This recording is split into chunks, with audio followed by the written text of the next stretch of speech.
সবাইকে জয়গুরু। একটু ধ্যান দিয়ে শুনবেন। শ্রী শ্রী ঠাকুর কি বলেছেন? ভারতের অবনতি তখন থেকেই আরম্ভ হয়েছে যখন থেকে ভারতবাসীর কাছে অমূর্ত ভগবান অসীম হয়ে উঠেছে। ঋষিবাদ দিয়ে ঋষিবাদের উপাসনা আরম্ভ হয়েছে। আমি সুমন শুক্লবৈদ্য শ্রী শ্রী ঠাকুরের এই কথাগুলোর মূল বক্তব্য তুলে ধরার চেষ্টা করছি। ভারতের সামাজিক ও আধ্যাত্মিক অবক্ষয় তখন থেকেই শুরু হয়েছে যখন মানুষ নিজের অন্তরের ঈশ্বরের উপর বিশ্বাস ও অনুভব হারিয়ে ফেলেছে এবং বাইরের আচার অনুষ্ঠান বা প্রতীককেই বেশি গুরুত্ব দিতে শুরু করেছে।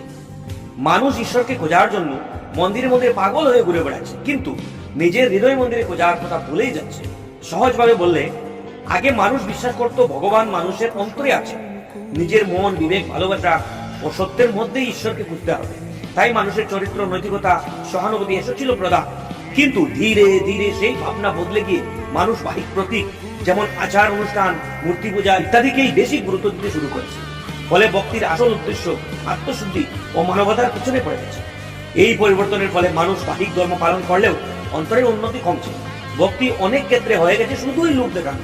তাই সমাজে বিভেদ, অহংকার ও ভণ্ডামি, জাতিভেদাভেদ, বর্ণভেদ হয়েছে। অর্থাৎ এই বক্তব্যটি আমাদের মনে করিয়ে দেয়, সত্যিকারের ধর্ম বা ভক্তি বাইরে নয়, ভিতরে। যখন মানুষ সেই অন্তরের সত্যকে ভুলে যায়, তখনই প্রকৃত অবনতির শুরু হয়। সবাই ভালো থাকুন, সুস্থ থাকুন।